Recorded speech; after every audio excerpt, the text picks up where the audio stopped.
ലൈഫില് പഠനവും കാര്യങ്ങളൊക്കെ ആയിട്ട് പോയി അവസാനം 10ാം ക്ലാസ് എത്തിയപ്പോ എൻ്റെ അമ്മ പറഞ്ഞു, നീ പഠിച്ച് വലിയൊരാളാണ്, അച്ഛനെ പോലെ ആവരുതെന്ന്. പഠിച്ചു വലിയ ആളായിട്ട് അച്ഛനെ പോലെ ആവരുതെന്ന് പറഞ്ഞു. അതെങ്ങനെയാണ് 10ാം ക്ലാസ്. 10ാം ക്ലാസ് എന്ന് പറയുമ്പോ നമ്മൾ ഇനി 10ാം ക്ലാസ് വരെ ഒരു നോർമൽ എഡ്യൂക്കേഷൻ. അത് കഴിഞ്ഞാൽ നമ്മൾ എവിടെയാണോ കാല് വെക്കുന്നത് അങ്ങോട്ടേ പോകുള്ളൂ. എഞ്ചിനീയറിംഗ് സൈഡാണെങ്കിൽ പിന്നെ അങ്ങോട്ട്, കൊമേഴ്സ് സൈഡാണെങ്കിൽ ഇങ്ങോട്ട്. അങ്ങനെ ആരൊക്കെയോ എന്തൊക്കെയോ പറഞ്ഞ് അവസാനം ഞാൻ സയൻസ് എടുത്തു. എനിക്കൊരു തീരുമാനമില്ലായിരുന്നു, വ്യക്തമായിട്ടൊരു എയിം ഉണ്ടായിരുന്നില്ല. പക്ഷെ പഠിക്കാൻ കഴിവുണ്ടായിരുന്നു, ആ ഒരൊറ്റ കാര്യം മാത്രം. അപ്പോൾ അങ്ങനെ പഠിച്ചു. +1 +2 ഓഫ് കോഴ്സ് സയൻസ് ആയിരുന്നു. അതിനുശേഷം ഒരു കൊല്ലം റിപ്പീറ്റ് ചെയ്തു. PC തോമസ് നമ്മുടെ ഇവിടെ തൃശ്ശൂർ തന്നെ ആയിരുന്നു. ഇവിടുന്ന് 1 കിലോമീറ്റർ മാറിയിട്ടായിരുന്നു. 1 കിലോമീറ്റർ മാറിയിട്ടാണെങ്കിൽ പോലും ഹോസ്റ്റലിലാണ് ഞാൻ നിന്നത്. കാരണം വീട്ടിലൊന്നും പഠനം നടക്കില്ല. അതുകൊണ്ട് അങ്ങനെ ഹോസ്റ്റലിൽ നിന്ന് 1 കൊല്ലം പഠിച്ച് ഈ പറഞ്ഞ പോലെ എൻട്രൻസിൽ 3000 റാങ്ക് മേടിച്ചിട്ടാണ് എനിക്ക് മെറിറ്റിൽ ഒരു പ്രൈവറ്റ് മെഡിക്കൽ കോളേജിൽ സീറ്റ് കിട്ടിയത്. എന്നാൽ പോലും പ്രൈവറ്റ് മെഡിക്കൽ കോളേജിൽ മെറിറ്റിൽ സീറ്റ് കിട്ടിയപ്പോൾ എൻ്റെ ഫീസ് എന്ന് പറഞ്ഞാൽ 5,32,000 വരും. അത് ഇന്നൊരു മെഡിക്കൽ സ്റ്റുഡൻറ്റ് പ്രൈവറ്റ് മെഡിക്കൽ കോളേജിൽ മെറിറ്റിൽ കിട്ടുവാണെങ്കിൽ ആൾക്ക് കൊടുക്കേണ്ടത് ഏകദേശം 10.25 ലക്ഷമാണ്. ഞാൻ അന്ന് അച്ഛനോട് ചോദിച്ചു, അതിന് ഞാൻ 1 കൊല്ലം കൂടി റിപ്പീറ്റ് ചെയ്യാം, 5.5 ലക്ഷമൊക്കെ കൊടുക്കണ്ടേ? അന്ന് അച്ഛൻ രൂപയായി സാറമ്രാൾ. അന്നച്ഛൻ സാറമ്രാളാ. അച്ഛൻ പറഞ്ഞു, 5 കൊല്ലം കൊണ്ട് നിന്റെ കോഴ്സ് തീരുമല്ലോ. അതെ, കാൽക്കുലേറ്റ് ചെയ്ത് 5 കൊല്ലം കൊണ്ട് അച്ഛൻ സഫയർ ആവും. ആ കാൽക്കുലേഷൻ അച്ഛൻ ഉണ്ടായി. ഈ പറഞ്ഞ പോലെ അത് സത്യം വരുന്നോ? ആ എന്റെ 5 കൊല്ലമല്ല 3 കൊല്ലം കൊണ്ട് അച്ഛൻ സഫയർ ആയത്. പിന്നെ അതാ അച്ഛൻ പറഞ്ഞ 1 കൊല്ലം ഷാറൂബിന്ന് സഫയർ 1 കൊല്ലം. ഭയങ്കര അച്ചീവ്മെന്റ് അത്.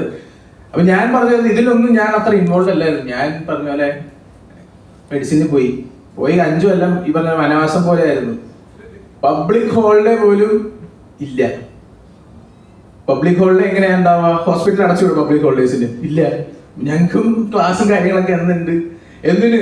മഴ കാരണം വിദ്യാഭ്യാസ സ്ഥാപനങ്ങൾക്ക് അവധി, ഞങ്ങൾക്ക് പ്രവർത്തിക്കണം. കോവിഡ് കാരണം കോളേജ് എല്ലാം പൂട്ടി, ഞങ്ങളുടെ കോളേജ് തുറക്കും. അങ്ങനെ എന്താ പറയാ, ഒന്ന് ആസ്വദിക്കാന്ന് പറഞ്ഞു കഴിഞ്ഞാൽ കുറച്ച് സമയമൊക്കെ ഫ്രണ്ട്സിന്റെ കൂടെ ഒക്കെ ആസ്വദിക്കാൻ കിട്ടി. പക്ഷെ ഇച്ചിരി ടഫായിരുന്നു. അതുകൊണ്ട് ഞാൻ മെഡിസിൻ എടുക്കുന്നവരോട് ഞാൻ പറയും, നിങ്ങൾ വളരെയധികം പാഷനേറ്റ് ആണെങ്കിൽ മാത്രം എടുക്കുക, അല്ലെങ്കിൽ പണി പാടും. ഞാൻ ഇരുന്ന് കുറെ കഷ്ടപ്പെട്ടു. അത് ഇരുന്ന് പഠിക്കാന്ന് പറഞ്ഞു കഴിഞ്ഞാൽ ചിലർ പണിയല്ല. ഫസ്റ്റ് തിങ് നമ്മുടെ ഹ്യൂമൻ ബോഡി മൊത്തം അരച്ച് കലക്കി നമുക്കൊരു സിലബസ് ആക്കി തരുന്നു. അത് ഫുൾ പഠിക്കാന്ന് പറഞ്ഞു കഴിഞ്ഞാൽ 5 കൊല്ലം കൊണ്ട് നടക്കില്ല. പിന്നെ നമ്മൾ ആ സ്റ്റുഡൻസ് ഇപ്പോഴത്തെ സിലബസ് കുറച്ചുകൂടി ടഫാക്കി. ഇനി അതിന്റെ പുറമെ PG എക്സാം വരുന്നുണ്ട്. ഈ PG എക്സാംസ് എന്ന് പറഞ്ഞു കഴിഞ്ഞാൽ, അതായത് സൂപ്പർ സ്പെഷ്യാലിറ്റി, ഈ 5 കൊല്ലം കൂടി പഠിച്ച് 1 കൊല്ലം കൂടി ഇരുന്ന് പഠിക്കണം. അതിന്റെ ഒരു എൻട്രൻസ്, അതൊക്കെ ഭയങ്കര പ്രശ്നമാണ്. UPSC ലെവല് പരീക്ഷ അത്ര ടഫാണ് അതൊക്കെ. ഞാൻ പറഞ്ഞു വരുന്നത്, ഇത്രയൊക്കെ ഞാൻ പഠിച്ച് MBBS ആയി. അതിന്റെ അതേ അമ്മാമ്മേനോട് ഞാൻ പറയാം, ഞാൻ ഇനി RCMA ചെയ്യാൻ പോകുന്നത്. അപ്പൊ അമ്മ പറഞ്ഞു, എല്ലാം ഒരു PG എടുക്കണ്ടേ? ഞാൻ പറഞ്ഞു, അല്ല, ഞാൻ RCMA ചെയ്യാൻ പോകുന്നത്. അപ്പൊ ഇത് എന്തുകൊണ്ട് ഈ തീരുമാനം ഞാൻ എടുത്തെന്ന് വെച്ചാൽ, ഞാൻ ശരിക്കും ഈ പറഞ്ഞ ഈ 5 കൊല്ലം ഞാൻ അത്ര ഇൻവോൾവ് അല്ലായിരുന്നു. വരുന്ന 2 ദിവസം വീട്ടിലോട്ട് വരും. ഞാൻ അന്നേ ഒരാഴ്ച മുമ്പ് വിളിച്ചു പറയും, അത് ഞാൻ 2 ദിവസം വരുന്നുണ്ട്, മീറ്റിങ്ങിനൊന്നും പോകരുത്, വീട്ടിലിരിക്കണം. എന്നിട്ട് ഞാൻ പല മീറ്റിങ്ങിന് പോയിട്ടുണ്ട്. അതൊക്കെ ഞാനിങ്ങനെ എന്താ പറയാ, മനസ്സിലൂടെയൊക്കെ പോയി ഇങ്ങനെ, ആ ശരി, ഒരു മീറ്റിംഗ്. പക്ഷെ അവിടെ ചെന്ന് കഴിഞ്ഞാൽ അറ്റ്മോസ്ഫിയർ മാറും, ഭയങ്കര ഹാപ്പിയാവും. പക്ഷെ ഈ പറഞ്ഞ ഒരു വീട്ടിൽ വരുന്നു, ഫുഡ് കഴിക്കണം, അങ്ങനത്തെ ഒരു ചിന്തയിലാണ് അന്ന് വീട്ടിലോട്ട് വരുന്നത്. ഇവിടെ ഹോസ്റ്റലിലൊക്കെ പഠിച്ചിരുന്നവർക്ക് അറിയാം, കാരണം ഹോസ്റ്റലത്തെ ഭക്ഷണമൊക്കെ ഫുൾ അലമ്പായിരുന്നു. അപ്പൊ അങ്ങനത്തെ ഒരു സാഹചര്യത്തിൽ ഈ പറഞ്ഞ പോലെ ഒരു ഡോക്ടറായി. അത് കഴിഞ്ഞിട്ട് ഞാൻ എടുത്തൊരു തീരുമാനമാണ്, ഇനി RCMA ആയിട്ട് മുന്നോട്ട് പോകാന്നുള്ളത്. അതിന് പ്രധാനപ്പെട്ട കാരണം എന്ന് വെച്ച് കഴിഞ്ഞാൽ, നമ്മള് പലർക്കും അറിയില്ല, നമ്മളൊരു സെലിബ്രിറ്റി ലൈഫ് സ്റ്റൈലാണ് ജീവിക്കുന്നത്. അത്ര പേർക്ക് അറിയാമല്ലോ, നമ്മളൊരു സെലിബ്രിറ്റി ലൈഫ് സ്റ്റൈലാണ് ജീവിച്ചോണ്ടിരിക്കുന്നത്. ഈ മമ്മൂട്ടി മോഹൻലാലൊക്കെ ഇച്ചിരി യങ്ങായിട്ട് നിൽക്കുന്നത് എങ്ങനെയാന്നേ, എനിക്ക് എന്റെ അമ്മേനെ കണ്ടപ്പോഴാണ് മനസ്സിലായത്. അവര് ചെയ്യുന്നത് എന്താണ് അമ്മ ചെയ്യുന്നത് കണ്ടപ്പോഴാണ് എനിക്ക് മനസ്സിലായത്. ഒന്നുമില്ല ഗൈസ്, അവര് സപ്ലിമെന്റ്സ് യൂസ് ചെയ്യുന്നുണ്ട്, നല്ല ഫുഡ് കഴിക്കുന്നുണ്ട്, കുറച്ച് വ്യായാമം ചെയ്യുന്നുണ്ട്, ഇത്രയേ ഉള്ളൂ. പക്ഷെ അതിന് പറ്റിയ ഇന്ന് ഇന്ത്യയിൽ ഒറ്റ പ്ലാറ്റ്ഫോം ആയാല് നമ്മളെ സപ്പോർട്ടീവ് ആയിട്ടുള്ളൂ, അത് ആശയം മാത്രമാണ്. ഇങ്ങനെ ഒരു ലൈഫ് സ്റ്റൈല് നിങ്ങൾ ആലോചിക്കും. ഇങ്ങനെ ഒരു ലൈഫ് സ്റ്റൈൽ ഞങ്ങൾ ഈ അടുത്ത് സ്വീഡനിൽ പോയി. അവിടെ ഒരു ഹോസ്പിറ്റൽ എന്ന് പറഞ്ഞൊരു ബിൽഡിംഗ് കണ്ടു. നമ്മുടെ ഈ മ്യൂസിയം പോലെ കിടക്കുക, വലിയൊരു ബിൽഡിംഗ്. ഒരു ഒറ്റ വണ്ടി പോലും അവിടെ പാർക്ക് ചെയ്തിട്ടില്ല. അവിടെ നേഴ്സുമാരൊക്കെ എന്ന് പറഞ്ഞാൽ ഒരു ഫ്ലോറിൽ ഒരു നേഴ്സ്, അങ്ങനെ മൊത്തം ബിൽഡിങ്ങിൽ ഒരു ഡോക്ടർ. കാരണം അവിടെ പേഷ്യൻസ് ഇല്ല, അവിടെ രോഗികളില്ല, അവരെല്ലാവരും ഹെൽത്തിയാണ്. എന്താണ് അവർ ചെയ്യുന്നത്? അവിടെയൊക്കെ ധാരാളമായിട്ട് ആൾക്കാർ സപ്ലിമെന്റ്സ് യൂസ് ചെയ്യുന്നുണ്ട്, ധാരാളമായിട്ട് ആൾക്കാർ വ്യായാമം ചെയ്യുന്നുണ്ട്, ഭയങ്കര ഹാപ്പിയാണ്. ഈ 3 കാര്യങ്ങൾ നമ്മുടെ ലൈഫിൽ ഇൻകോപ്പറേറ്റ് ചെയ്യണം. അപ്പൊ അതിന് നമ്മൾ RCM വളരെയധികം സപ്പോർട്ടീവ് ആണ്. അപ്പം അത് ജസ്റ്റ് ഞാൻ എങ്ങനെ അത് ബ്ലെൻഡ് ചെയ്യുന്നു, നമ്മുടെ RCM എങ്ങനെ അതിനെ സഹായിക്കുന്നു എന്നുള്ള ഒരു പ്രസന്റേഷൻ. ഓക്കെ, നമ്മുടെ WHO പറയുന്ന ഹെൽത്തിന്റെ ഡെഫിനേഷൻ ആണ് a state of complete physical, mental and social wellbeing and not merely the absence of disease or infirmity. എന്താണ് അതിനർത്ഥം? ഹെൽത്ത് എന്ന് പറഞ്ഞാൽ എന്താ?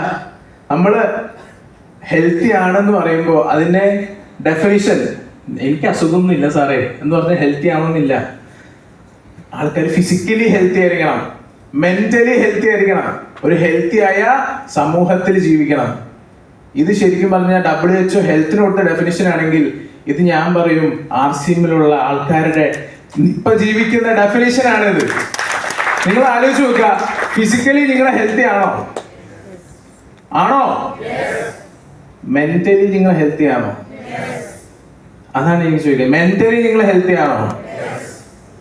ഇങ്ങനെ മെന്റലി ഹെൽത്തി ആയിട്ടുള്ള ഒരു കൂട്ടം ആൾക്കാർ വന്നാൽ സോഷ്യലി നിങ്ങൾ ഹെൽത്തി. ഇതാരും പറഞ്ഞ ഡെഫിനിഷനാ? വേൾഡ് ഹെൽത്ത് ഓർഗനൈസേഷൻ പറഞ്ഞ ഡെഫിനിഷനാ. ഈ ഡെഫിനിഷൻ നമ്മുടെ RCM ചെയ്ത് കാണിച്ചുകൊണ്ടിരിക്കുകയാണ്. അപ്പൊ ഇത് ഞാൻ എന്തുകൊണ്ട് ഡോക്ടർ എന്ന രീതി പ്രൊമോട്ട് ചെയ്തുകൂടാ? സത്യമാണോ അല്ലയോ? ഇത് തന്നെ ഞാൻ പ്രൊമോട്ട് ചെയ്യുള്ളൂ. ഓക്കെ, അപ്പൊ നമ്മള് ഇപ്പൊ ഓൾറെഡി ഹെൽത്തിയാണ്, പക്ഷെ കുറച്ചും കൂടി നമ്മൾ ശ്രദ്ധിക്കേണ്ട കാര്യങ്ങൾ. അപ്പം ഇത് ഈ സെഷൻ ഞാൻ രമ്യ മാഡത്തിന്റെ ഷോപ്പിൽ ഞാൻ എടുത്തിട്ടുണ്ട് അല്ലേ? എടുത്തിട്ടുണ്ട്. അവർക്കൊന്നും കൂടി റിവിഷൻ പോലെ ആയിരിക്കും. എന്താ ഇനി ഇത് പെട്ടെന്ന് ഞാൻ വൈൻഡപ്പ് ചെയ്യാം. അപ്പം ഞാൻ പ്രധാനപ്പെട്ട ജസ്റ്റ് 3 കാര്യങ്ങളാണ് ഉദ്ദേശിക്കുന്നത്. നമ്മുടെ ഡയറ്റ്, നമ്മുടെ ഭക്ഷണക്രമം നമ്മൾക്കറിയാം എന്തൊക്കെയാണ് നമ്മൾ കഴിക്കേണ്ടതൊക്കെ. അതിൽ കുറച്ചും മാറ്റങ്ങൾ, അതിൻ്റെ കൂടെ കുറച്ച് ന്യൂട്രീഷൻ ആഡ് ചെയ്യേണ്ട ഒരു പോയിന്റും, അതിൻ്റെ കൂടെ എന്തൊക്കെ പാടില്ല. ഇത് ഇങ്ങനെ ഒരു 3 ഹെഡിങ്സിലായിരിക്കും ഞാൻ നിങ്ങളോട് പറയുന്നത്. ഓക്കെ, നമ്മുടെ ഡയറ്ററി ചേഞ്ചസ് നമുക്ക് എല്ലാവർക്കും അറിയാം. നമ്മുടെ പണ്ട് എല്ലാവരും ആയാസമുള്ള ജോലികൾ ചെയ്തുകൊണ്ടിരുന്ന ഒരു സാഹചര്യമായിരുന്നു. പണ്ട് ഇപ്പോൾ അച്ഛനൊക്കെ ആണെങ്കിൽ പറഞ്ഞിട്ടുണ്ട്, 10ാം ക്ലാസ് സമയത്തൊക്കെ ഈ പറഞ്ഞ പോലെ ഒരു മല മൊത്തം കയറി വെള്ളം ചുമന്ന് തിരിച്ച് വീട്ടിൽ കൊണ്ടുവന്ന് കൊടുത്തിട്ട് വേണം ക്ലാസ്സിൽ പോവാൻ. അതുപോലെ കിലോമീറ്ററോളം നടന്നിട്ട് വേണം ക്ലാസ്സിൽ പോവാൻ. അതൊക്കെ എനിക്ക് പറഞ്ഞ എന്താ പറയാ, ഒരു സിനിമയിലെല്ലാം കണ്ടാൽ ഓക്കെ, ചിന്തിക്കാൻ പോലും പറ്റില്ല.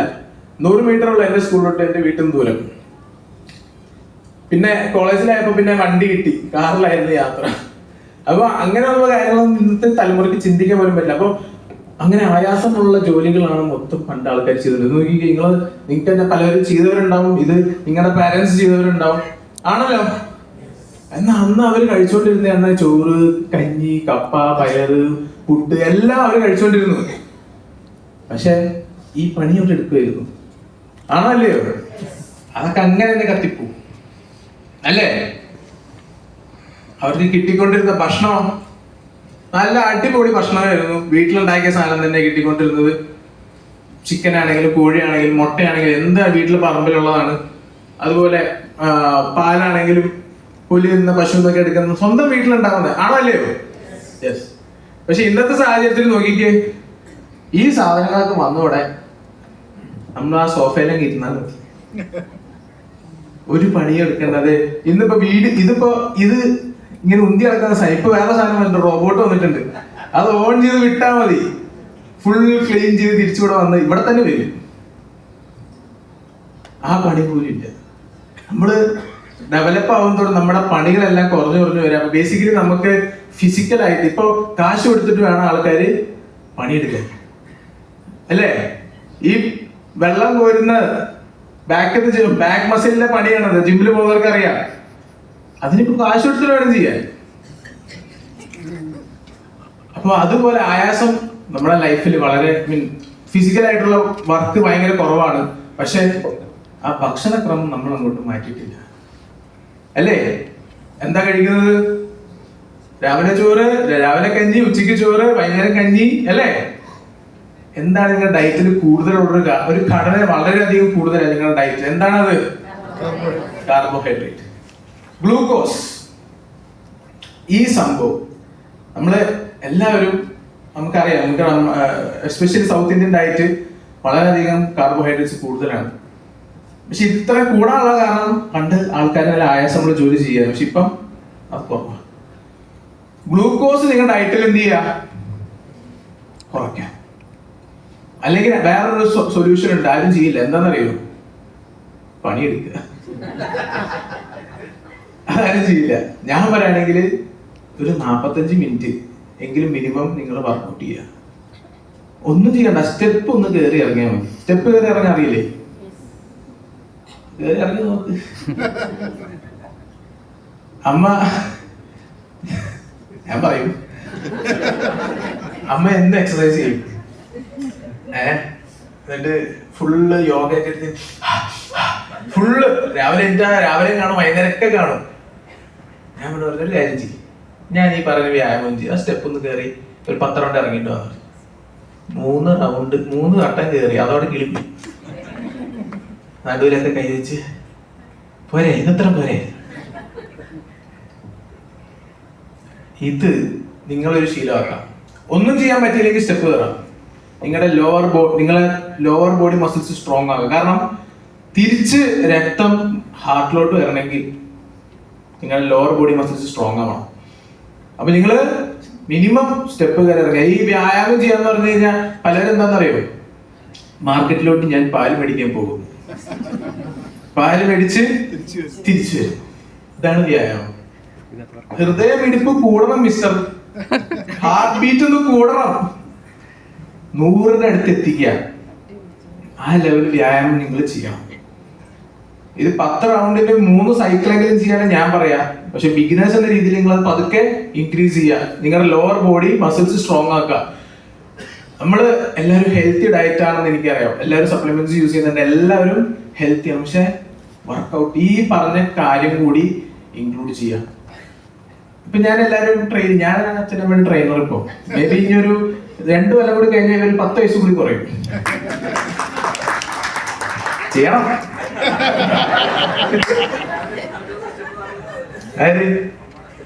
സ്റ്റെപ്പ് കയറിയോ?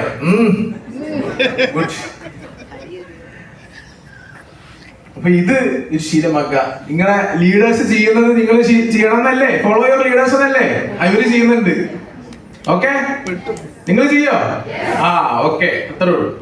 അപ്പൊ ഈ പറഞ്ഞ പോലെ ആയാസമേറിയ ജോലികളില്ല. പിന്നെ നമുക്ക് കിട്ടിക്കൊണ്ടിരുന്ന ഭക്ഷണം, ഈ ഹോർമോൺ കലർന്ന ഭക്ഷണത്തിനെ പറ്റി ഇപ്പൊ പഠനം നടക്കുന്നേ ഉള്ളൂ. കാരണം ഭയങ്കര കുറെ ആൾക്കാര് ഈ ന്യൂട്രീഷനിസ്റ്റും ഡോക്ടേഴ്സും പറയുന്നു ഹോർമോൺ കലർത്തി ഫുഡ് കഴിച്ചാൽ കുഴപ്പമൊന്നുമില്ല, അത് നമ്മുടെ ശരീരത്തിൽ ചെല്ലുമ്പോൾ ദഹിക്കും, ഹോർമോണല്ലേ വിഘടിച്ചു പോകും. അങ്ങനെ പറയുന്നവരുണ്ട്. ഞാൻ കുറെ ബ്ലോഗ്സ് കേട്ടു, എനിക്ക് കുറെ പേര് അയച്ചു തന്നിട്ടുമുണ്ട്. പക്ഷെ കുറെ പേർക്ക് അതിന്റെ എഫക്ട്സ്, അതായത് അതിന്റെ ബാഡ് എഫക്ട്സ് വന്നവരുണ്ട്. നേരത്തെ പീരിയഡ്സ് ആവുന്നവരുണ്ട്, ഈ ഫേഷ്യൽ ആക്നേസ് വരുന്നവര്, ഈ നോൺ വെജ് കഴിച്ച്, അതായത് ബേസിക്കലി ഹോർമോൺ കലർത്തിയ പ്രശ്നങ്ങൾ. ഇപ്പൊ ഇതിന്റെ പഠനം നടക്കുന്നുള്ളൂ. ഒരു 3-4 കൊല്ലം കഴിഞ്ഞിട്ട് പറയാ ഹോർമോൺ കലർത്തിയ ഭക്ഷണം കഴിക്കുന്നത് ബാൻഡാണ്. ഇത്ര കൊല്ലം കഴിച്ചാ നമ്മളാരേ, അല്ലേ? അപ്പൊ നിങ്ങൾ എന്ത് ചെയ്യുക? അത് കുറയ്ക്കുക. കഴിക്കണ്ടെന്ന് പറഞ്ഞാൽ ആരും നിർത്തില്ല എന്നെനിക്ക് അറിയാം, പക്ഷെ കുറയ്ക്കുക. റെഡി? എസ്പെഷ്യലി ഇപ്പത്തെ നമുക്കറിയാലോ എന്താ ഇഷ്ടമുള്ള ഫുഡ് എന്താ? നീ ഫ്രണ്ടിൽ വന്ന കാര്യം പറ. മന്തി, അൽഫാം ഇഷ്ടല്ലേ, ഷവായി അറിയാം, എന്റെ ഫ്രണ്ട്സിന് എനിക്കറിയാം. 3 നേരം പൊറോട്ടയും ബീഫ് കിട്ടിയാൽ അവർക്കത് മതി.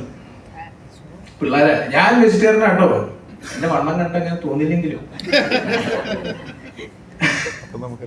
ഞാൻ നല്ലൊരു വർക്കൗട്ടൊക്കെ ചെയ്യുന്നതാ. പക്ഷെ ഈ പറഞ്ഞ പോലെ യാത്രയൊക്കെ വരുമ്പോ അതിലൊരു മുടക്കം വരുന്നുണ്ട്. പക്ഷെ ഇനി വരും കാലത്ത് ഞങ്ങൾ ഒരു ട്രാൻസ്ഫോർമേഷൻ നടത്തും. മിനിമം വർക്കൗട്ട് ഞാൻ ചെയ്യും. ഒരു ഡെയിലി ബേസിസിൽ മസിൽ സ്ട്രോങ് ആക്കുന്ന രീതിയിലുള്ള വർക്കൗട്ട് ചെയ്യണം. അത് എല്ലാവരും ചെയ്യണം. ഒരു 20 മിനിറ്റ് എടുത്തിട്ടാണെങ്കിലും, ഇപ്പൊ സമയമില്ല എന്നുണ്ടെങ്കിൽ പോലും ഒരു 20-30 മിനിറ്റ് അത് മാറ്റി വെച്ച ഈ സപ്ലിമെന്റ്സ് എല്ലാം യൂസ് ചെയ്തിട്ട് കാര്യമില്ല. You should be physically active. അത് കാര്യമാണ്. You should be physically active. Physically active ആണെങ്കിൽ നിങ്ങൾ സർക്കുലേഷൻ കൂടുള്ളൂ. സർക്കുലേഷൻ കൂടിയാലേ ഇത് എല്ലായിടത്തും എത്തുള്ളൂ. ഇത് വളരെ മസിൽസ് നമ്മൾ ആക്റ്റീവ് ആക്കി വെച്ചിരിക്കണം. എപ്പോഴും ആക്റ്റീവ് ആയിരിക്കണം. ഒരു 30-40 മിനിറ്റ്സ് മിനിമം. ഞാൻ പറയുന്ന സ്റ്റെപ്പ് കയറി നടക്കാം. Your lower body muscles strong ആയിരിക്കും. റെഡി ആണോ ഇതിന്? ഇന്ന് നമ്മൾ ഒരു ട്രാൻസ്ഫോർമേഷൻ എല്ലാവരും നടത്തും. റെഡി? ഓക്കെ. അപ്പം ഹോർമോൺ ഈ ഫുഡുകൾക്കൊക്കെ പ്രശ്നമുണ്ട്. അത് ഒരു 5 കൊല്ലം കഴിഞ്ഞാൽ ബാൻ ചെയ്യുന്നെങ്കിൽ ഇത്രയും കാലം കഴിച്ച് നമ്മൾ ആരോ വിഡ്ഢികളോ. അപ്പൊ അതുകൊണ്ട് നമ്മൾ അതിന്റെ കൺസപ്ഷൻ കുറയ്ക്കുക. അതിന്റെ കൂടെ നമുക്ക് കിട്ടുന്ന ബേക്കറി പലഹാരങ്ങളൊക്കെ നമുക്ക് എല്ലാവർക്കും അറിയാം. ഇവിടെ എല്ലാവരും ഹെൽത്തിൽ PhD എടുത്തവരാണ്. എല്ലാവർക്കും അറിയാം. അത് ധാരാളം എന്തുണ്ട്? ഫ്രീ റാഡിക്കൽസ് ഉണ്ട്, ട്രാൻസ് ഫാറ്റ് ഉണ്ട്. ഇതെല്ലാം നമ്മുടെ ബ്ലഡ് വെസൽസിനെ ബാധിക്കും, നമ്മുടെ ഹെൽത്തിനെ ബാധിക്കും. അതിന്റെ കൂടെ ചിലവർക്ക് ഇതുമുണ്ട്. ഇത് യൂസ് ചെയ്യുന്നവരിവിടെ ഇല്ലാതെ ഞാൻ വിശ്വസിക്കുന്നു. തൊട്ടുപോരുത്. This is carcinogen. കാർസിനോജൻസ് എന്ന് പറഞ്ഞാൽ ക്യാൻസർ കോസിങ്. അങ്ങനെ ഒരു ലിസ്റ്റില് ഏറ്റവും ഫസ്റ്റ് വരുന്നത് സിഗരറ്റ് ആണ്. കാർസിനോജൻസിൽ ഏറ്റവും പൊട്ടന്റ് കാർസിനോജൻ ആണിത്. എന്നാൽ എല്ലാ പുകവലിക്കുന്ന ആൾക്കാർക്കും ക്യാൻസർ വരുന്നില്ലല്ലോ എന്ന് ചിലർ പറയും. ക്യാൻസർ വന്നവരുടെ ലിസ്റ്റ് എടുത്ത് നോക്കും. അതിൽ എല്ലാവർക്കും പുകവലിച്ചിട്ടാ വന്നത് മിക്കവരും. അപ്പോ നെക്സ്റ്റ് ഈസ് ദിസ് കട്ടൻ. കട്ടനടി എല്ലാവരും കട്ടൻ കുടിക്കാറില്ലേ? ഇത് കട്ടനല്ല. ദിസ് ഇസ് എന്താന്ന് എല്ലാവർക്കും അറിയാം. ഇതും ഒഴിവാക്കാം. ഓക്കെ. ഇത് ഞാൻ ഒരു ഗൂഗിളിൽ നിന്ന് എടുത്തൊരു സംഭവമാണ്. ഹോർമോൺ കുത്തിവെച്ച് നമ്മൾ മീറ്റ് കഴിക്കുമ്പോൾ നമുക്ക് ഉണ്ടാവുന്ന പ്രശ്നം നോക്കിക്കേ. കുട്ടികൾ നേരത്തെ പ്രായം പൂർത്തിയാകൽ, വളർച്ച ബാധിക്കൽ. കേൾക്കുന്നുണ്ടോ നീ? ലൈംഗിക സ്വഭാവങ്ങളെ മാറ്റങ്ങൾ എല്ലാം അറിയണം. ഇതൊക്കെ പഠനം നടക്കുന്നേ ഉള്ളൂ. പക്ഷെ ഇതിന്റെ എഫക്ട്സ് വന്നു തുടങ്ങുന്നേ ഉള്ളൂ. കാരണം ആ തലമുറ നമ്മളാണ്. ഇവരുടെ തലമുറക്ക് അത് വരില്ല. ഇവരൊക്കെ നല്ല സാധനം കഴിച്ചത്, നമുക്കാണ് പ്രശ്നം. നമ്മൾ കുറച്ച് യൂത്ത് ഇവിടെ ഉണ്ടല്ലോ അല്ലേ? അവിടെ അല്ല.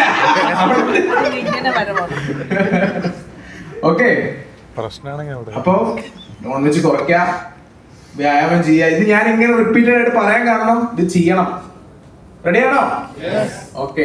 ഞാൻ നേരത്തെ പറഞ്ഞ ഗ്ലൂക്കോസ് കുറയ്ക്കുക. ഗ്ലൂക്കോസ് കുറയ്ക്കണം. കാരണം ഈ ഗ്ലൂക്കോസ് കൂടിക്കഴിഞ്ഞാൽ സിമ്പിൾ ആയിട്ട് എക്സാമ്പിൾ പറഞ്ഞത് ഇത് നോക്ക്. ഇതെന്താ? ഉപ്പിലിട്ട മാങ്ങ. ഈ മാങ്ങ നമ്മൾ ഉപ്പിടുന്നതിന് മുന്നേ നല്ല സൈസ് ഉണ്ടായിരിക്കും അല്ലേ? ഉപ്പിലിട്ട ശേഷം ചുരുക്കും. എന്താ കാര്യം? എന്താ കാര്യം? ഉപ്പ് ഓസ്മോസിസ് എന്ന സംഭവം നടക്കും. ഈ മാങ്ങയിലുള്ള വെള്ളം പുറത്തോട്ട് ഇറങ്ങും, മാങ്ങ ചുരുക്കും. ഇതേ സംഭവമാണ് നമ്മുടെ ശരീരത്തിൽ ഗ്ലൂക്കോസ് കൂടുമ്പോൾ സംഭവിക്കുക. മനസ്സിലായോ? ഗ്ലൂക്കോസ് നമ്മുടെ രക്തക്കുഴലില് വളരെയധികം കൂടുതലാണ്. അതായത് ഡയബറ്റിക് ആയിട്ടുള്ള പേഷ്യൻസിനൊക്കെ വളരെയധികം കൂടുതലാണെങ്കിൽ ബ്ലഡ് വെസൽസിനെ ബാധിക്കുക. ഏറ്റവും ചെറിയ ബ്ലഡ് വെസൽസിനെയാണ് ഏറ്റവും ആദ്യം ബാധിക്കുക. ഏറ്റവും ചെറിയ ബ്ലഡ് വെസൽസ് അതെവിടെയുള്ള നോക്കൂ. കണ്ണ് ഏറ്റവും ചെറിയ ബ്ലഡ് വെസലാണ്. കിഡ്നി ഏറ്റവും ചെറിയ ബ്ലഡ് വെസലാണ്. ഹാർട്ട് ഏറ്റവും ചെറിയ ബ്ലഡ് വെസലാണ്. ബ്രെയിനിൽ ചെറിയ ബ്ലഡ് വെസൽസ് ഉണ്ട്. ഇതുപോലെ ചെറിയ ബ്ലഡ് വെസൽസ് ഉള്ള എല്ലാ ഏരിയയിലും ഗ്ലൂക്കോസ് കൂടുമ്പോൾ ബാധിക്കും. ഈ രക്തക്കുഴലിലെ മസിൽസിനെ അത് ബാധിക്കും, വീക്ക് ആവും. അതുകൊണ്ടാണ് റെറ്റിനോപ്പതി, ന്യൂറോപ്പതി, നെഫ്രോപ്പതി എല്ലാം വരുന്നത്. അപ്പൊ ഇതിനൊറ്റ സൊല്യൂഷൻ ഉള്ളു. എന്താ അത്? ഗ്ലൂക്കോസ് കുറയ്ക്കുക. പകരം എന്തൊക്കെ നമുക്ക് ആഡ് ചെയ്യാം, അതാണ് ഞാൻ പറയാൻ പോകുന്നത്. എന്ത് ചെയ്യാ? ഇതൊക്കെ ചെയ്യാം. പ്രോട്ടീൻ റിച്ച് ഫുഡ്സ് ധാരാളമായിട്ട് കഴിക്കുക. പ്രോട്ടീൻ റിച്ച്, എങ്ങനെ പ്രോട്ടീൻ റിച്ച് ഫുഡ്സ് നമുക്ക് ധാരാളം കഴിക്കാം? അതിന് ശരിക്കും നമ്മൾ RCM സഹായിക്കും. ഗുഡ് ഡോട്ട് നല്ലൊരു ഐഡിയ കൊടുക്കുക. ഗുഡ് ഡോട്ടിന് പ്രോട്ടീസിൽ 100 ഗ്രാം ഏകദേശം ഓൾമോസ്റ്റ് 50 ഗ്രാം പ്രോട്ടീൻ ഉണ്ട്. വെജ് ബൈറ്റ്സ് പ്രോട്ടീൻ റിച്ച് ഫുഡാണ്. നൂഡിൽസ് നമ്മുടെ ഇപ്പൊ ഇൻ കേസ് എനിക്ക് ചപ്പാത്തി ഉണ്ടാക്കാന്ന് വെച്ചാൽ നമ്മൾ മൾട്ടിഗ്രെയിൻ കൊണ്ട് ഉണ്ടാക്കിയോ, അതിൽ ധാരാളം പ്രോട്ടീൻ ഉണ്ട്. അപ്പൊ ഇങ്ങനെ പ്രോട്ടീൻ റിച്ച് ഫുഡ് നമ്മളെ ഡയറ്റിൽ ധാരാളമായിട്ട് ഇൻക്ലൂഡ് ചെയ്യുക. ഗ്ലൂക്കോസ് എന്ത് ചെയ്യുക? കുറയ്ക്കുക. ഇത് റെഡിയാണോ? ഈ മൂന്നാമത്തെ പോയിന്റ് എനിക്ക് നിങ്ങളോട് പറയാനുള്ളത്. ഇത്രയും കാലം നമ്മൾ എന്താ കഴിച്ചോണ്ടിരുന്നത്? ചോറും കറിയും. ഇനി എന്ത് ചെയ്യാ? കറിയും ചോറും. ഇത് പലരും ഡയറ്റിൽ ഫോളോ ചെയ്യുന്നുണ്ടാവും. പക്ഷെ എന്നാൽ എനിക്ക് തോന്നുന്നു മെജോറിറ്റി ആൾക്കാർ അത് ഫോളോ ചെയ്യില്ല. ഞങ്ങള് വീട്ടിൽ അങ്ങനെയാണ് ഇപ്പൊ കഴിക്കുന്നത്. ഈ കുഴിയുള്ള പാത്രമുണ്ട്, അതിൽ ഒരു കുഴി ഫുള്ള് വെജിറ്റബിൾസാ, ഒരു കുഴി ഫുള്ള് മുതിര, പയർ, അങ്ങനത്തെ എന്തെങ്കിലും പയറുവർഗ്ഗമായിരിക്കും, പ്രോട്ടീൻസിന്റെ എന്തെങ്കിലും ആവാം. ഒരു കുഴിയില് ഫുള്ള് തോരൻ, എന്തെങ്കിലും വെജിറ്റബിൾസ് എന്തെങ്കിലും. ചോറ് സൈഡ് ഡിഷാ. ചോറ് എന്താണ്? സൈഡ് ഡിഷാ. ഇത് നിങ്ങൾ ശീലമാക്കാം. നിങ്ങൾ പണിയെടുക്കാത്തടത്തോളം കാലം ഇത് ശീലമാക്കിയേ പറ്റും. റെഡി? കാരണം RCMല് വർക്ക് ചെയ്യുന്നവരാണ്, എനിക്കറിയാം. രാവിലെ ഇറങ്ങിയാൽ രാത്രി വരുള്ളൂ. നല്ല പോലെ ഗ്ലൂക്കോസ് കയറ്റി വിട്ടാനുണ്ടല്ലോ പ്രശ്നമാണ്. ഓക്കെ, ഇനി എന്ത് ചെയ്യുക? ഗ്ലൂക്കോസ് കുറയ്ക്കുക. ധാരാളമായിട്ട് ഫൈബർ റിച്ച്, അതായത് പച്ചക്കറികൾ ആഡ് ചെയ്യുക.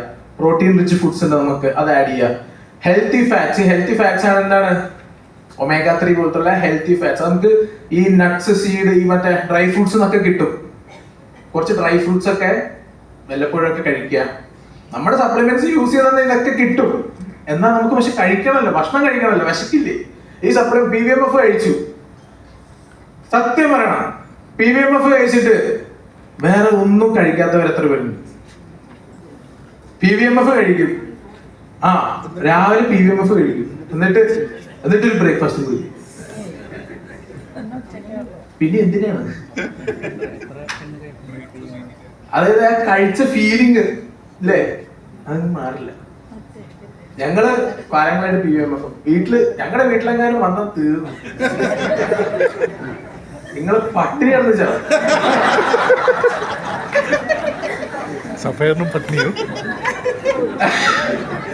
ഇന്നലെ നിങ്ങള് രാവിലെ PVMF കഴിച്ചതാ, പിന്നെ രാത്രി ഒരു ദോശ കഴിച്ചു. ഭക്ഷണം വളരെ കുറവാണ്. അത്ര മതി. നമ്മളത് ശീലിക്കാത്തോണ്ടാണ്. അത് ശീലിച്ചു കഴിഞ്ഞാണ്ടല്ലോ നല്ല സുഖമാണ്. എന്ത്? അതന്നെ, നല്ല സുഖമാണ്. ഭക്ഷണം കുറയ്ക്കുക. നമ്മുടെ എന്താ പറയാ, ലോഞ്ചിറ്റിവിറ്റി, അതായത് ആയുസ് കൂടും ഭക്ഷണം കുറയ്ക്കുന്നത്. നടക്കും, വളരെ സ്ലോ ആയിട്ട്. നമുക്കിപ്പോ വലിയ ഭക്ഷണമൊന്നും വേണ്ട, കുറച്ച് കഴിക്കുമ്പോൾ തന്നെ മരുന്നറിയും. അച്ഛനൊക്കെ കാലങ്ങളായിട്ട് പട്ടിണിയാൻ പോകും. 5 വരെ ഞാൻ ഉണ്ടായിരുന്നില്ലല്ലോ, അപ്പൊ എനിക്കും കൂടിയില്ല. ഞാനുള്ളപ്പോഴാണ് ഉച്ചയ്ക്ക് എന്തെങ്കിലും കഴിക്കേണ്ടി വരുള്ളൂ. അതാകുമ്പോ അമ്മ രാവിലെ എന്റെ അച്ഛന് ഒരു ഗ്രീൻ ടീയും ചായയും എന്തെങ്കിലും കൊടുക്കും, ഉച്ചയ്ക്ക് PVMF കൊടുക്കും, രാത്രി എന്തെങ്കിലും പച്ചക്കറിയും കൊടുക്കും. ഞാൻ അല്ലേ? ഓ, എനിക്കറിയാലോ. ഇതൊക്കെയാണ് ഇവരുടെ രഹസ്യം കേട്ടോ. എളുപ്പമല്ല, മമ്മൂട്ടി മോഹൻലാലാണ് എളുപ്പം. അപ്പൊ reduce non vegetarian exercise minimum for 45 minutes, പറ്റുവാണെങ്കിൽ ഒരു അരമണിക്കൂറെങ്കിലും മിനിമം. Okay, yes. ഇത് വളരെയധികം നമ്മൾ ചെയ്യുന്ന ഒരു കാര്യം. റൈസ് ബ്രാൻ ഓയിൽ ആണല്ലോ, എല്ലാരും യൂസ് ചെയ്യുന്നുണ്ടല്ലോ. ഓക്കെ, ആ കാര്യത്തിൽ എനിക്ക് ഒരു സംശയമൊന്നുമില്ല. ഇത് റൈസ് ബ്രാൻ ഓയിലിന്റെ ബെനിഫിറ്റ്സ് ആണ്, നമുക്ക് എല്ലാവർക്കും അറിയാം. ആന്റി ഇൻഫ്ലമേറ്ററി എഫക്ട്സ് ഉണ്ട്, എന്താണ് ബെനിഫിഷ്യൽ ന്യൂട്രിയൻസ് ധാരാളം ഉണ്ട്. ഇതെല്ലാം ബേസിക്കലി എന്തിന്റെ എഫക്റ്റ് ആണ്? ഒറൈസിനോളും പിന്നെ ആന്റി ഓക്സിഡൻസിന്റെ എഫക്റ്റ് ആണ് റൈസ് ബ്രാൻ ഓയിലുള്ളത്. വളരെയധികം നല്ലൊരു കോമൺ. ഈ അടുത്ത് ഒരു ഡോക്ടർ പറയുന്നുണ്ടായിരുന്നു, ഈ സീഡ് ഓയിൽസ് ഉപയോഗിക്കരുത്. സീഡ് ഓയിൽസ് ഇത് നിങ്ങളോട് ആരെങ്കിലും ഭാവിയിൽ എൻകൗണ്ടർ ചെയ്യാൻ ചാൻസ് ഉള്ള കാര്യമാണ്. അവരോട് നല്ലപോലെ നമുക്ക് മറുപടി പറയാൻ കിട്ടണം, അതിന് വേണ്ടിയിട്ടുള്ള കാര്യമാണ്. ഓക്കെ, റെഡിയാണോ? ഞാൻ പറയാം. ഒരു 3-4 സെഷൻസ് ഞാൻ കേട്ടായിരുന്നു. അവർ പറയാ സീഡ് ഓയിൽസ് യൂസ് ചെയ്ത് സീഡ് ഓയിൽസ് ധാരാളം omega-6 ഉണ്ട്. omega-6 ഭയങ്കര ഇൻഫ്ലമേഷൻ കോസ് ചെയ്യും. കേട്ടോ സാർ? omega-6 ധാരാളം ഇൻഫ്ലമേഷൻ കോസ് ചെയ്യും. അപ്പൊ അതിൽ നമുക്ക് ചെയ്യാൻ പറ്റുന്ന പ്രതിവിധി എന്താണെന്നറിയോ? omega-3 ആഡ് ചെയ്യും. omega-3 ആഡ് ചെയ്യുക. നമ്മളത് സുഖമായിട്ട് ചെയ്തുകൊണ്ടിരിക്കുകയാണ്. നമ്മൾ omega-3 കഴിക്കുന്നുണ്ട്. ആണോ അല്ലയോ? ഇത് ഈ സയൻസ് പഠിച്ചവർ എല്ലാവരും ചോദിക്കും. എല്ലാവർക്കും അറിയാം സീഡ് ഓയിൽസ് ധാരാളമായിട്ട് omega-6 ഉണ്ട്. omega-6 ധാരാളമായി കഴിഞ്ഞാൽ ബോഡിയിൽ ഇൻഫ്ലമേഷൻ സംഭവിക്കും. അപ്പൊ അത് ഉപയോഗിക്കരുതെന്ന് അവർ പറയാം. omega-3 കൂട്ടാൻ അവർ പറയില്ല. പക്ഷെ നമ്മൾ omega-3 കാലങ്ങളായിട്ട് കഴിച്ചോണ്ടിരിക്കുകയാണ്. അപ്പൊ നമ്മൾ സേഫാണ്, നമുക്കൊരു കുഴപ്പം വരത്തില്ല. പറഞ്ഞു തുടങ്ങണം omega-3 ആഡ് ചെയ്താൽ മതി സാറേ. അത്രയും വിദഗ്ധർ. അപ്പൊ നിങ്ങൾ തിരിച്ചാ മറുപടി പറയുമ്പോ വലിയൊരു കക്ഷിയാണ് ആ ഫീൽ വരണം. ഓക്കെ. പിന്നെ ഞാൻ പറഞ്ഞ പോലെ അഡീഷൻ ഓഫ് ഇത് വളരെ ഇമ്പോർട്ടന്റ് കാര്യം. നമ്മൾ എല്ലാവരും PVMF കഴിക്കുന്നുണ്ട്, എല്ലാവർക്കും ബേസ് ലെവലിൽ പ്രോട്ടീൻ കിട്ടുന്നുണ്ട്. പക്ഷേ 0.8 gram per kilogram പ്രോട്ടീൻ വേണം. അപ്പൊ ഒരു 60 കിലോഗ്രാം ഉള്ള ആൾക്ക് എത്ര പ്രോട്ടീൻ വേണം? 48. അത് 1 gram വെച്ച് കഴിക്കുന്നല്ലേ? 0.8 മതി എന്നാണ് പറയുന്നത്. 0.8 ബേസൽ ലെവൽ ഫങ്ഷൻസിന് 0.8 മതി നമ്മുടെ ബോഡി. ഓക്കെ, 1 gram പ്രോട്ടീൻ സമ്മതിച്ച്, അതായത് 60 കിലോഗ്രാം വരുന്ന ആൾക്ക് എത്ര കഴിക്കണം? 60 കിലോ കഴിക്കുന്ന 60 gram പ്രോട്ടീൻ കഴിക്കുന്ന എത്ര പേരുണ്ടെന്ന് കാണിച്ച് കൈ പൊക്കിക്ക്. 60 gram കഴിക്കുന്നുണ്ട്. സാറ് കഴിക്കുന്നുണ്ട്? 60 gram കഴിക്കുന്നുണ്ടോ? 45 പെർ ഡേ. സൂപ്പർ. ഇത് കണക്ക് കൂട്ടണം. ഇത് നമ്മൾ പറയുന്നത് നമ്മൾ കഴിക്കുന്നുണ്ടോ? 1 gram. ഓക്കെ, നിങ്ങൾ പറയണം 1 gram എങ്കിൽ 60 കിലോ ഉള്ള ആൾ 60 gram പ്രോട്ടീൻ കഴിക്കണം. നീ ജിമ്മിൽ പോകുന്നുണ്ടോ? ഇല്ല. ഒരു സാഷേ 4 പേരും കൂടെ കൂടിയിട്ട് കഴിച്ചാലോ? അതായത് വില കൂടുതലാ. അല്ല, ഇത് RCM പോസിബിൾ ആണ്. അതാണ് നമ്മുടെ ലെക്ക്. നമ്മുടെ പ്രോട്ടീൻസില് 100 ഗ്രാമില് 50 gram പ്രോട്ടീൻ ഉണ്ട്. അതിന്റെ ഒരു പകുതി കഴിക്കുക, 50 gram പ്രോട്ടീൻസ് കഴിക്കുക. അപ്പൊ എത്രയായി? 25. ഒരു സ്പൂൺ പ്രോട്ടീൻ പൗഡർ കഴിക്കുക, അതിൽ 15 gram ഉണ്ട്. എനർജി വിറ്റ് ആഡ് ചെയ്താൽ എത്രയായി? 40. ഇനി ഒരു 10 gram ഒരു മുട്ട കഴിച്ചാ പോരെ? 65 കിട്ടൂലേ? അത് RCM കിട്ടുള്ളൂ. ഈ ജിമ്മിൽ പോകുന്നവർക്ക് അറിയാം അതിന്റെ കഷ്ടപ്പാട്. ജിമ്മിൽ പോയിട്ടുള്ളവർ എത്ര പേരുണ്ട്? പ്രോട്ടീൻ എന്തൊക്കെ കഴിക്കണം? രാവിലെ തൊട്ട് വൈകുന്നേരം വരെ കഴിച്ചോണ്ടിരിക്കണം. കാരണം അവർക്ക് 1.5-2 gram ആ ഒരു ലെവലിൽ പ്രോട്ടീൻ ആവശ്യമുണ്ട് ജിമ്മിൽ. മസിൽ ബിൽഡിങ്ങിന് അവര് സംബന്ധിച്ച് വർക്കൗട്ട് ചെയ്യാൻ കഴിക്കുക. ഇതെന്റെ പണി. അവര് ധാരാളമായിട്ട് പച്ചക്കറി കഴിച്ചില്ലെങ്കിൽ പണി കിട്ടും. കാരണം കോഴിയും ഇതൊക്കെയാണ് ഉപയോഗിക്കുന്നത്. അപ്പൊ ഞാൻ പറഞ്ഞു തരുന്നത് ഈ പറയുന്നുണ്ടെങ്കിൽ നമ്മളത് കഴിക്കുന്നുണ്ടോ എന്ന് നമ്മൾ വിലയിരുത്താം. അപ്പൊ നമ്മുടെ പ്രോട്ടീൻ നമ്മൾ കൂട്ടുക.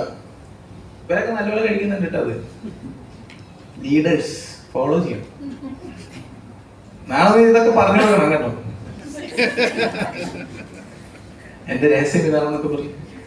അതായത് ധാരാളമായിട്ട് നിങ്ങൾ പ്രോട്ടീൻ കഴിക്കണം. നമ്മൾ 1 അല്ലെങ്കിൽ 0.8 gram എത്തിക്കുക.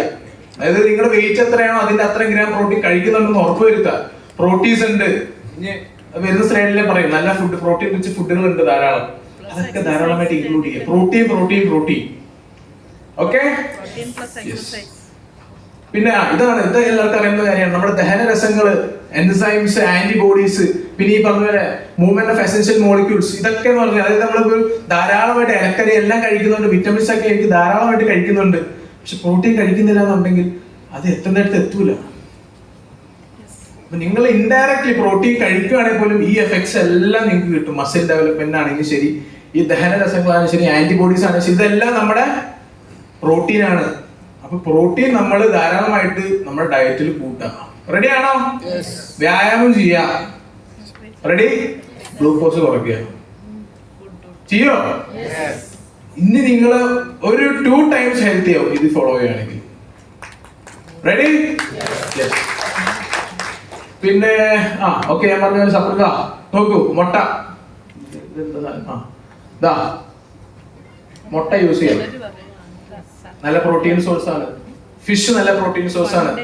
ഇതൊക്കെ എന്ന് പറഞ്ഞാൽ സൈഡ് ഡിഷ് ആയാൽ മതി. നമുക്ക് PVMF ഉണ്ട്, നമുക്ക് പ്രോട്ടീൻസ് ഉണ്ട്, നമുക്ക് ധാരാളമായിട്ട് പ്രോട്ടീൻ റിച്ച് ഫുഡ്സ് ഉണ്ട്. അത് കഴിച്ച ശേഷം വേണമെങ്കിൽ ആഡ് ചെയ്താൽ മതി.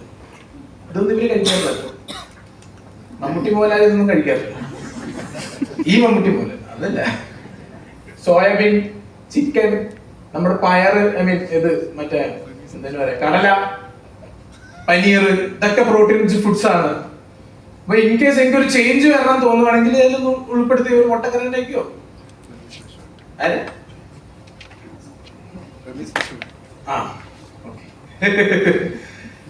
പിന്നെ ധാരാളമായിട്ട് ഈ പഴം പച്ചക്കറിയിൽ ഇത്രയധികം വിറ്റമിൻസും മിനറൽസും നമുക്ക് കിട്ടുന്നതാണ്. പക്ഷെ ഈ ഒരു അളവില് നമുക്ക് കഴിക്കാൻ പറ്റുമോ? ഇല്ല. അപ്പൊ നമ്മളെല്ലാരും ന്യൂട്രിചാർജ് ഫോളോ ചെയ്യുക, അത് പ്രൊമോട്ട് ചെയ്യുക. കാരണം അത് ശരിക്കും പറഞ്ഞു കഴിഞ്ഞാലോ ഭയങ്കര മിറക്കുലസ് ആണ്. ഞാൻ RCM ഫാമിലിയിൽ വരുമ്പോൾ ഞാൻ ഏറ്റവും കൂടുതൽ കാണുന്ന ആൾക്കാർ ഹെൽത്തിയാണ്, ആൾക്കാർ ഹാപ്പിയാണ്. ആൾക്കാർ ഹെൽത്തിയാണ്, ആൾക്കാർ ഹാപ്പിയാണ്. ഇത് ലൈഫിൽ ഇന്ന് കിട്ടാൻ വരെ സ്ഥലമില്ല. ഹെൽത്ത് കിട്ടും, ഹാപ്പിനെസ് കിട്ടില്ല. അത് വേണം. നിങ്ങളുടെ മെന്റൽ സ്ട്രെസ് കുറയ്ക്കാനുള്ള ഒരു സ്ഥലം വളരെയധികം എന്താ പറയാ, ഈ പറഞ്ഞ പോലെ മിറക്ലസ് ആക്ടിവിറ്റീസ് ആണ് RCM നടക്കുന്നത്. അത് നമുക്ക് ഈ പുറം ലോകത്തിൽ പറഞ്ഞു കൊടുത്താൽ ആരും വിശ്വസിക്കില്ല. അത്രയധികം ചേഞ്ചസ് ആണ് ഇവിടെ നടക്കുന്നത്. ആൾക്കാർക്ക് ഹെൽത്തി, പ്രായമൊക്കെ ഇങ്ങനെ കുറഞ്ഞു വരും ആൾക്കാർക്ക്. അതിനൊക്കെ നമുക്ക് ഭയങ്കരമായിട്ട് സപ്പോർട്ട് ചെയ്യും. അപ്പോൾ ധാരാളമായിട്ട് സോറി ഞാൻ എന്താ പറഞ്ഞിട്ടുള്ളത്, വിറ്റമിൻസ്. ഈ ഫുഡ് ഇത്രയും വിറ്റമിൻസ് ഒക്കെ നമുക്ക് കഴിക്കാൻ ഭയങ്കര പാടാണ്. അതുകൊണ്ട് നമുക്ക് എന്ത് ചെയ്യാം, സപ്ലിമെന്റ്സ് യൂസ് ചെയ്യാം. നമ്മുടെ ന്യൂട്രിചാർജ് മാൻ യൂസ് ചെയ്യാം, ന്യൂട്രിചാർജ് വുമൺ യൂസ് ചെയ്യാം. അതിന്റെ ബെനിഫിറ്റ്സ് ഒക്കെ ധാരാളമായിട്ട് കിട്ടിയ ആൾക്കാരുണ്ട്. ഡു പ്രൊമോട്ട്, അത് പ്രൊമോട്ടും കൂടി ചെയ്യാം. Okay, next fibres, healthy fats എന്ന് പറഞ്ഞാൽ ഒമേഗ ധാരാളമായിട്ട് ആഡ് ചെയ്യാം. പിന്നെ ആഡ് ചെയ്യേണ്ട സംഭവമാണ് ആന്റി ഓക്സിഡൻസ്. ഇത് നമ്മുടെ ഡയറ്റിൽ ഉണ്ടാവണം. ഈ ആന്റി ഓക്സിഡൻസ് എന്താണ്? ഗാമ ഓറേസിനോൾ. നമുക്ക് ഏറ്റവും പവർഫുൾ ആന്റി ഓക്സിഡന്റ് ആണ് ഗാമ. കാരണം ഇത് ശരിക്കും കാലഘട്ടത്തിന്റെ ആവശ്യമാണ്. നമ്മളെ ഈ പുറത്തുനിന്ന് കഴിക്കില്ല എന്ന് പറഞ്ഞാലും എനിക്ക് ഉറപ്പുണ്ട് ഇതിൽ പലരും പുറത്തുനിന്ന് ഇടയ്ക്കിടയ്ക്ക് കഴിക്കുന്നവരും. ഹോട്ടലിൽ പോയി കഴിക്കാം, പുറത്തുനിന്ന് ബേക്കറി പലഹാരം കഴിക്കാം. എവിടെയെങ്കിലും വീട്ടിൽ വിരുന്ന് പോയാൽ അവര് നല്ല വറുത്ത ചിപ്സ് വെച്ചാ അത് നിങ്ങൾ കഴിക്കാതിരിക്കുവോ? കഴിക്കാതിരിക്കുവോ? മറുപടി പറയില്ലാന്ന് പറയാം. എവിടെ ആരും പറയണില്ല. കഴിക്കുമോ? കഴിക്കുന്നതാണല്ലേ, കഴിച്ചു കുഴപ്പമൊന്നുമില്ല. വല്ലപ്പോഴും കഴിക്കുന്നുണ്ട് ഒരു കുഴപ്പമില്ല. വല്ലപ്പോഴും ബീഫും കഴിക്കുന്നുണ്ട് കുഴപ്പമില്ല. വല്ലപ്പോഴും കഴിക്കുന്നുണ്ട് കുഴപ്പമില്ല. പക്ഷെ അതിലെല്ലാം പ്രശ്നങ്ങളുണ്ട്. വല്ലപ്പോഴും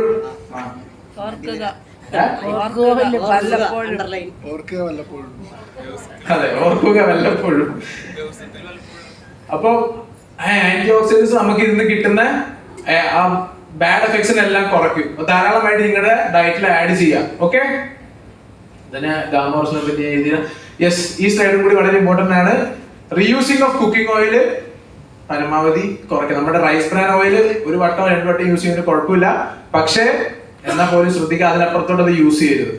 okay okay.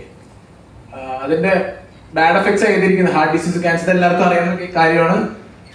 Rice bran can be used എന്ന് ഗൂഗിൾ തന്നെ പറയാം. നമുക്കൊക്കെ വളരെ എല്ലാവർക്കും കാണിച്ചു കൊടുക്കേണ്ട ഒരു കാര്യമാണ്. നിങ്ങളുടെ ഗൂഗിളിൽ ഇതെല്ലാം ഇന്നിപ്പോ ഗൂഗിൾ എന്ന് പറഞ്ഞ ഏതെങ്കിലും സൈറ്റിൽ റെഫർ ചെയ്തിട്ടില്ല, അവര് AI വെച്ചിട്ടാണ് പറയുന്നത്. AI എന്ന് പറഞ്ഞാൽ 3-4 വെബ്സൈറ്റ്സും കൂടി അവർ റീഡ് ചെയ്തിട്ട് അവര് സമ്മറി തരുന്ന സാധനമാണ് നമ്മൾ ഗൂഗിൾ സെർച്ച് ചെയ്യുമ്പോൾ കിട്ടുന്നത്.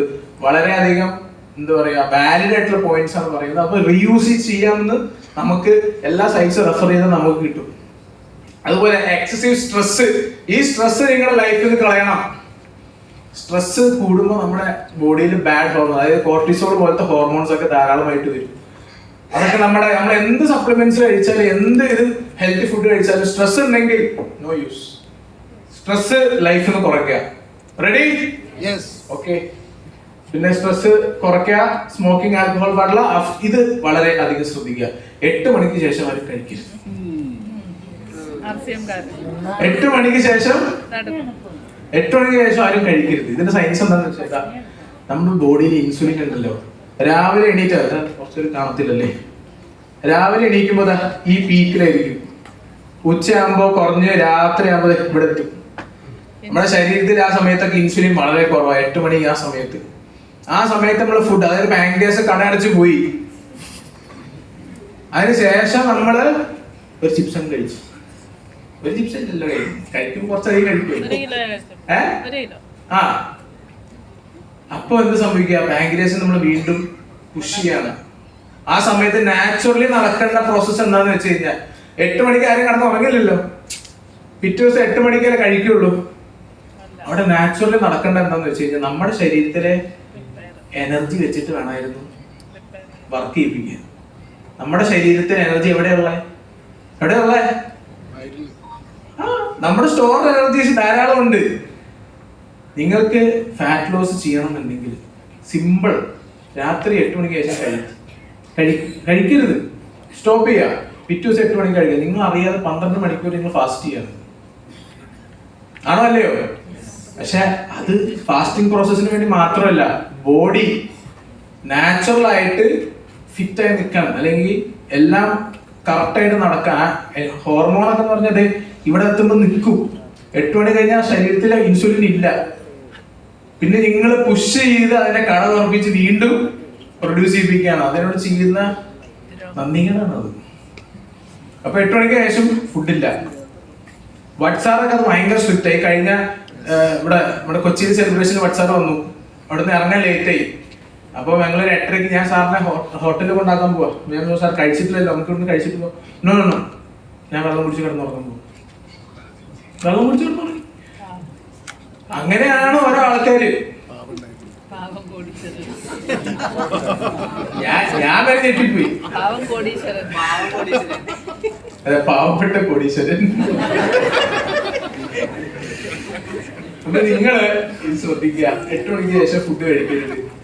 നിങ്ങൾക്ക് ഇല്ല, ഒരു മീറ്റിംഗിന് ഇടയിലാണ് ഫൈൻ, എന്ത് ചെയ്യുക? ഒരു എനർജി ഡ്രിങ്ക് കുടിക്കുക. അത് അന്നത്തെ ഡിന്നർ അതാക്കുക. റെഡിയാണോ? നിങ്ങളുടെ ഹെൽത്ത് ഞാൻ ഒന്നും കൂടി സ്ട്രോങ് ആക്കാൻ വേണ്ടി പറഞ്ഞു. ഓൾറെഡി നിങ്ങള് 75% ഹെൽത്തി ആണ്. 25% കൂടി ആവാനുണ്ട്. അതാണ് ഞാൻ നിങ്ങൾക്ക് പറഞ്ഞത്. റെഡി? ഓക്കെ. അപ്പൊ ഇത്രേ ഉള്ളൂ. ബാക്കി ഉറക്കം എനിക്ക് ആകെ ഒരു പറയാനുള്ളൂ, അച്ഛനെ പോലെ ആവരും. ഉറക്കം നല്ലപോലെ ഉറങ്ങാം. നല്ല ഉറക്കം, 7 മണിക്കൂറെങ്കിലും മിനിമം ഉറങ്ങാം. നമ്മുടെ ശരീരമൊക്കെ ഫുള്ള് എന്താ പറയാ, ആ സൈക്കിളിലോട്ട് എത്തുന്നത് ആ ഉറക്കത്തിനാണ്. നിങ്ങൾ